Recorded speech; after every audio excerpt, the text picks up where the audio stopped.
भगवान विष्णु ने मत्स्य का रूप क्यों और किस प्रकार धारण किया। कल्पांत के पूर्व एक पुण्यात्मा राजा तप कर रहा था। राजा का नाम सत्यव्रत था। सत्यव्रत पुण्यात्मा तो था ही, बड़े उदार हृदय का भी था। प्रभात का समय था, सूर्योदय हो चुका था। सत्यव्रत कृतमाला नदी में स्नान कर रहा था। उसने स्नान करने के पश्चात जब तर्पण के लिए अंजलि में जल लिया तो अंजलि में जल के साथ एक छोटी सी मछली भी आ गई। सत्यव्रत ने मछली को नदी के जल में छोड़ दिया। मछली बोली, राजन, जल के बड़े बड़े जीव छोटे छोटे जीवों को मारकर खा जाते हैं। अवश्य कोई बड़ा जीव मुझे भी मारकर खा जाएगा। कृपा करके मेरे प्राणों की रक्षा कीजिए। सत्यव्रत के हृदय में दया उत्पन्न हो उठी। उसने मछली को जल से भरे हुए अपने कमंडलू में डाल लिया। तभी एक आश्चर्यकारक घटना घटी। एक रात में मछली का शरीर इतना बढ़ गया कि कमंडलू उसके लिए छोटा पड़ने लगा। दूसरे दिन मछली सत्यव्रत से बोली, राजन, मेरे रहने के लिए कोई दूसरा स्थान ढूंढिए, क्योंकि मेरा शरीर बढ़ गया है। मुझे घूमने फिरने में बड़ा कष्ट होता है।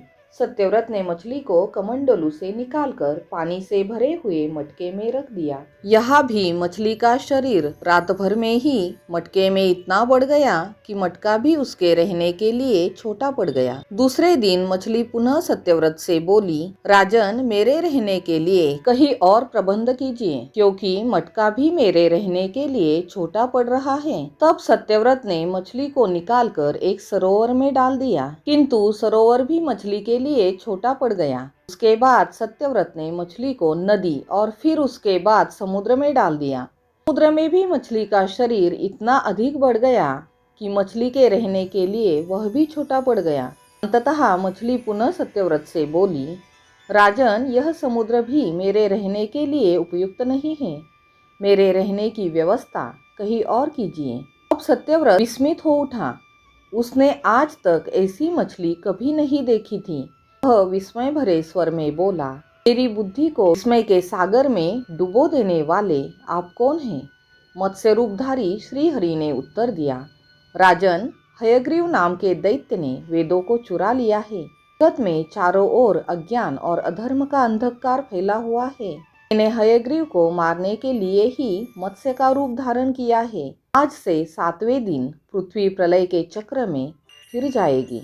समुद्र उमड़ उठेगा, भयानक वृष्टि होगी, सारी पृथ्वी पानी में डूब जाएगी। जल के अतिरिक्त कहीं कुछ भी दृष्टिगोचर नहीं होगा।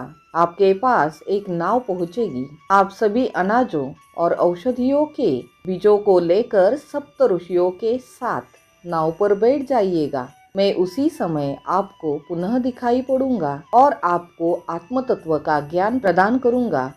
सत्यव्रत उसी दिन से श्रीहरि का स्मरण करते हुए प्रलय की प्रतीक्षा करने लगे। 7वें दिन प्रलय का दृश्य उपस्थित हो उठा। समुद्र भी उमड़कर अपनी सीमाओं से बाहर बहने लगा। भयानक वृष्टि होने लगी। थोड़ी ही देर में सारी पृथ्वी पर जल ही जल हो गया। संपूर्ण पृथ्वी जल में समा गई। तभी उसी समय एक नाव दिखाई पड़ी। सत्यव्रत सप्त ऋषियों के साथ उस नाव पर बैठ गए। उन्होंने नाव के ऊपर संपूर्ण अनाजों और औषधियों के बीज भी भर लिए। नाव प्रलय के सागर में तैरने लगी। प्रलय के उस सागर में उस नाव के अतिरिक्त कहीं भी कुछ भी नहीं दिखाई दे रहा था। सहसा मत्स्य रूपी भगवान प्रलय के सागर में दिखाई पड़े। सत्यव्रत और सप्त ऋषिगण मत्स्य रूपी भगवान की प्रार्थना करने लगे। भगवान से आत्मज्ञान पाकर सत्यव्रत का जीवन धन्य हो उठा। वे जीते जी ही जीवन मुक्त हो गए। प्रलय का प्रकोप शांत होने पर मत्स्य रूपी भगवान ने हयग्रीव को मारकर उससे वेद छीन लिए। भगवान ने ब्रह्मा जी को पुनः वेद दे दिए। इस प्रकार भगवान ने मत्स्य रूप धारण करके वेदों का उद्धार तो किया ही, साथ ही संसार के प्राणियों का भी अमिट कल्याण किया। मत्स्य रूपधारी भगवान की यह कथा आपको अच्छी लगी हो तो लाइक, सब्सक्राइब और शेयर कर दीजिएगा। धन्यवाद।